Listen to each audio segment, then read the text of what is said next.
episode 110, menemui Fei Hung, bagian 1. Ling Shi dan Ling Yan bertanya-tanya ketika mereka mendengar Huan Yin menyebut Fei Hung sebagai gurunya.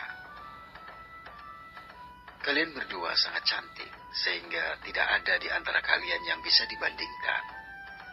Fei Hung menepuk kepala kecil Huan Yin dengan kasih sayang. Huan Yin memejamkan matanya dalam kebahagiaan saat dia merasakan belayan tangan Fei Hung di kepalanya. Dia tidak pernah memiliki orang yang penuh kasih sayang, jadi dia merasa bahagia dan nyaman ketika Fei Hung memanjakannya. Sedangkan Ling Shi tersipu malu mendengar perkataan Fei Hung.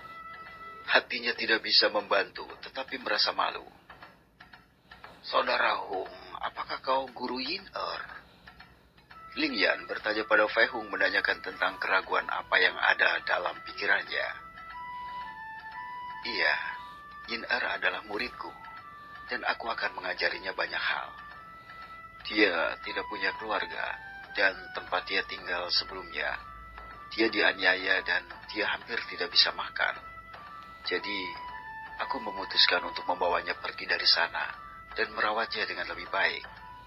Aku harap kau tidak keberatan ada orang lain di rumah kalian." Fei Hung menyentuh hidungnya, berharap tidak akan ada masalah dengan kehadiran Huan Yin tinggal bersama mereka.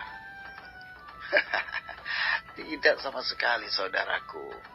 Yin-Er tidak masalah kalau tinggal di sini, dan kami akan menjaganya. Kami akan menjadi keluarganya juga. Yin-Er, ini adalah rumah barumu, dan kami akan menjagamu juga," ucap Ling Yan tersenyum dan tidak keberatan ada orang lain di rumahnya. Mengetahui bahwa Huan Yin adalah seorang gadis kecil yang pasti sangat menderita, Ling Yan juga berjanji padanya bahwa mereka akan menjadi keluarganya dan melakukan banyak hal bersama, seperti bermain dan bersama. Ling Shi tersenyum bahagia juga. Dia sekarang memiliki seorang adik perempuan, sepertinya. "Baiklah, gadis kecil, tidurlah. Besok kau akan bangun pagi, dan kita akan melanjutkan apa yang sudah aku ajarkan padamu." Fei Hung menepuk kepala Huan Yin, memberitahu gadis kecil ini bahwa dia harus tidur. Dia sudah memberi Huan Yin banyak makanan hari ini, jadi gadis kecil ini tidak lagi lapar. Sekarang dia harus beristirahat dengan benar seperti anak normal lainnya. Tidak apa-apa, Guru." Huan Yin ragu-ragu untuk mengatakan apapun, tapi dia langsung mengangguk. "Yin-Er, aku akan menunjukkan kamarmu. Kamarmu berada di sebelah kamar gurumu." Ling Shi lalu membawa Huan Yin ke kamar barunya. Kamar Huan Yin akan berada di antara dia dan kamar Fei Hung. "Saudara Hung, hal apa yang akan kau ajarkan kepada Yin-Er?" Ling Yan tidak tahan lagi dan kembali bertanya pada Fei Hung. "Beberapa hal agar dia menjadi kuat sepertiku." Fei Hung tidak menjelaskan lebih lanjut dan hanya tersenyum padanya. Ling Yan terkejut dengan jawaban Fei Hung. Mengingat apa yang dia pikirkannya kemarin, Ling Yan berkata, "Saudaraku, bisakah kau mengajariku juga? Dan karena kau akan mengajari Wang Ying juga, kau juga bisa sambil melatihku. Dengan begitu, aku bisa lebih kuat saat menghadapi serangan binatang iblis dan mempertahankan diri." Ling Yan memegang bahu Fei Hung dan menatapnya. Tatapannya penuh harapan, berharap Fei Hung mau mengajarinya juga. Fei Hung hanya tersenyum pahit saat dia mengingat Wang Ying. Sekarang ada masalah lainnya lagi. Jika dia tahu bahwa Huan Yin akan menjadi muridnya, Wang Yin akan melekat padanya dan tidak meninggalkannya sendirian sampai dia diterima menjadi gurunya juga.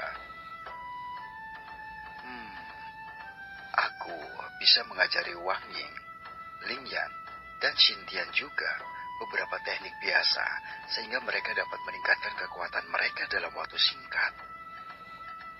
Fei Hung berpikir dan memutuskan untuk mengajarkan beberapa teknik kepada mereka. Mungkin nanti dia akan mengajari mereka tentang kultivasi. Baiklah, tidak apa-apa. Besok pagi kita akan berlatih." Fei Hung berjanji pada Ling Yan. yang masih memegang bahunya dengan kuat. Hahaha, terima kasih saudaraku. Lingyan merasakan beban di hatinya terasa ringan dan tersenyum cerah, berharap hari berikutnya akan datang dengan cepat. Fei Hong lalu mengucapkan selamat tinggal dan pergi ke kamarnya. Dia akan berkultivasi selama beberapa jam. Meskipun dia tahu bahwa itu tidak akan memiliki efek, kebiasaan berkultivasi selama ribuan tahun masih mengakar dalam dirinya. Jadi dia akan selalu berkultivasi selama beberapa jam, setidaknya sebelum tidur.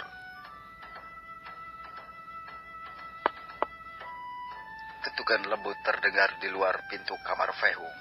Padahal dia hendak berkultivasi ketika dia mendengar ketukan di pintu. Dia melepaskan indera spiritualnya dan tersenyum. Ternyata, orang yang mengetuk pintu kamarnya adalah Ling Shi. Wajah yang memerah karena kegugupan terlihat jelas dalam dirinya. Fei Hong berdiri dan membuka pintu. Adik, apakah kau butuh sesuatu? Fei Hong bertanya dengan lembut. Ling Shi mengangguk saat wajahnya menjadi sedikit lebih merah dan tubuhnya gemetar. Fei Hong tersenyum dan membiarkannya lewat saat dia menutup pintu. Fei Hong membayangkan apa yang mungkin ingin gadis ini katakan padanya, dan ketika melihat benda di tangannya, Fei Hong memastikannya. Ling Shi sebenarnya telah memutuskan untuk menunjukkan perasaannya kepada Fei Hong.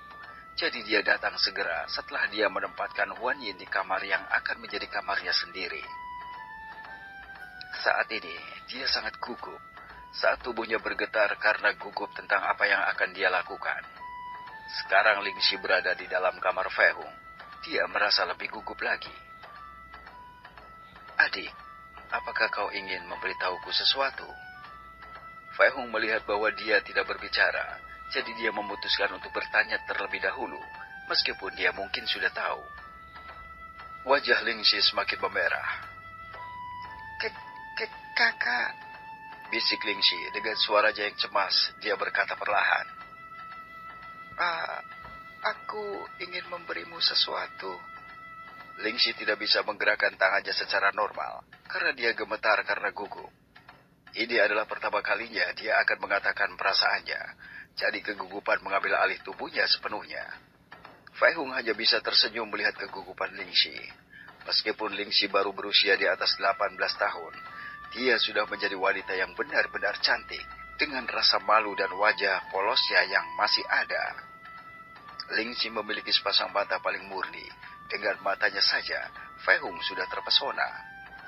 Ling Shi masih gadis yang polos dan sangat pemalu, dan aura yang tenang, tentram, dan murni membuatnya lebih cantik. Dia mengenakan pakaian tidur, sosoknya yang memiliki kulit yang halus, masih menonjol dan pemandangan yang indah dan murni dapat dilihat dalam dirinya. Kakak, aku memberimu ini.